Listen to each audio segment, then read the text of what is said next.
Maverick Vinales is not fighting KTM for a seat anymore. Both sides are past that. What is happening now, while the paddock talks about a shoulder ligament and a return date, is a negotiation over a number. Not a comeback, a number.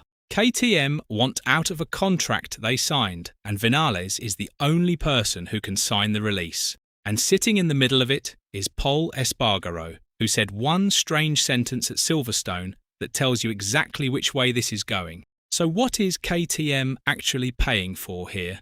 And why does that figure decide whether Maverick Vinales ever races a MotoGP bike again? Here is the part that does not fit. Vinales missed the British Grand Prix with a small tear in his left shoulder in the infraspinatus, found late in the summer break. That is a medical problem. Medical problems get scans, physios, and a return date. They do not get valuations.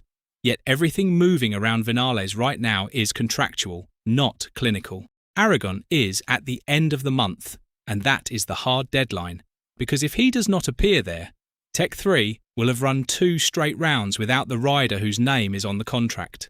Once a team proves it can operate without you, the only thing left to agree on is what you are worth on the way out.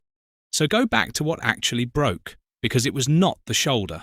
Vinales says KTM sent him a contract for 2027, sent it to his email, and he signed it. 2 weeks later, he was told it was not valid. He has not softened it since. In the winter, he was in the factory team, he said at Brno, and now he does not even know where he is. What replaced that contract was a satellite offer. The factory seats went to Alex Marquez and Fabio Di Giannantonio, and Vinales was pointed back at Tech3, the same garage he believed he was leaving. He turned it down. KTM's version is that plans changed and the rider rejected what was on the table. His version is that a signed agreement was cancelled underneath him. Both cannot be true, and only one side has a signature to explain. And here is where it stops being a contract story.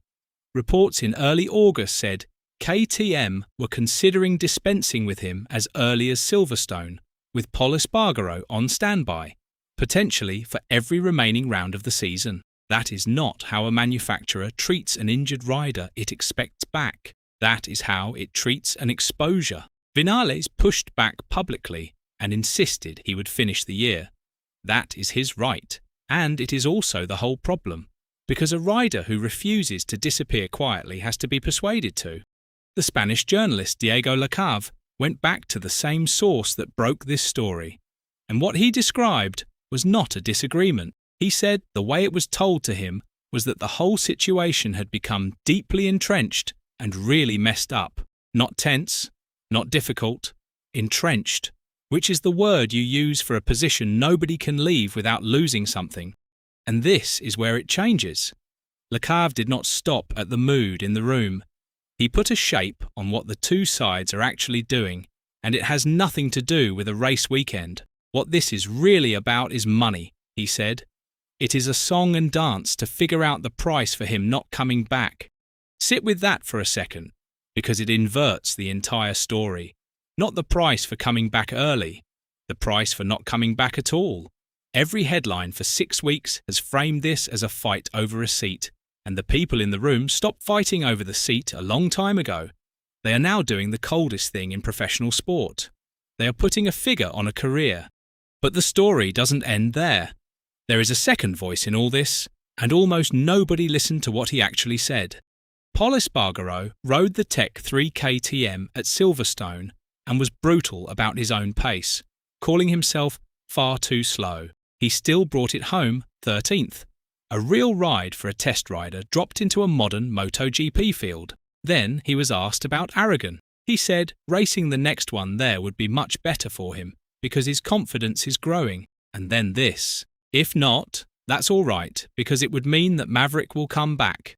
Now put that sentence beside a buyout negotiation. A stand-in told the injured man is definitely returning does not make racing the next round the base case, and that return the alternative. Pol Espargaro put the order the other way around.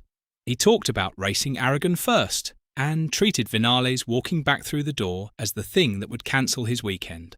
Tech3's team manager wished Maverick a speedy recovery and said the team hoped to see him back at Aragon. That is the official line, and Espargaro was only ever confirmed for Silverstone. His own words still left Aragon wide open.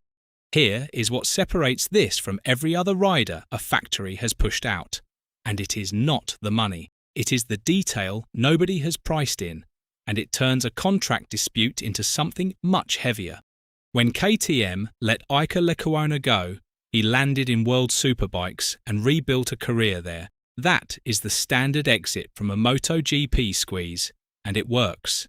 It pays, it wins races, it keeps a name in front of manufacturers. Vinales closed that door himself. Asked at Brno about moving to the production series, he said he did not see himself there and went further. In motorcycling, I've already done everything I needed to do.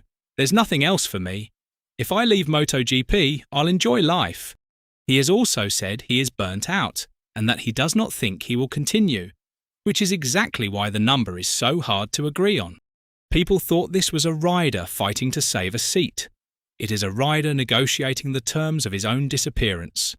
And that explains the deadlock better than any legal theory. A buyout of a normal rider is a bridge to the next contract, so the figure only covers a season of lost earnings. A buyout of a rider with nowhere to go is not a bridge. It is the rest of a career priced in one payment with nothing behind it. That is why KTM cannot simply wave a check and end this, and why Vinales has every reason to sit still and let the silence get expensive. So let us be honest about what is actually being negotiated in the weeks around Aragon. Not fitness, not a return date, not a factory seat that was handed to somebody else before the summer. KTM is buying two things, an exit and a silence, and the second one is the expensive item. Vinales has already said on the record that if he does not continue in MotoGP, there is only one culprit, and he named KTM. A manufacturer in the middle of a reset, rebuilding its credibility on the grid, cannot have a former rider narrating that story every second weekend, so it pays. And the moment the figure is agreed, all of it stops. No broken promise, no signed contract waved at a camera, no hearing. That is what makes this ugly rather than sad. This is not a dispute being settled. It is a story being bought. And the man being paid has no title left to chase, no series he is willing to move to, and by his own admission, nothing left he feels he needs to prove. Whatever number they land on is not a settlement. It is the end of a career, agreed in private. In the middle of a season, he is still contracted to finish. So the question was never whether Maverick Vinales comes back at Aragon. It is what he is worth to KTM, never to sit on that bike again. Is KTM protecting itself or erasing a rider? Let us know in the comments below, and once you do that, make sure to click on the video appearing on your screen right now.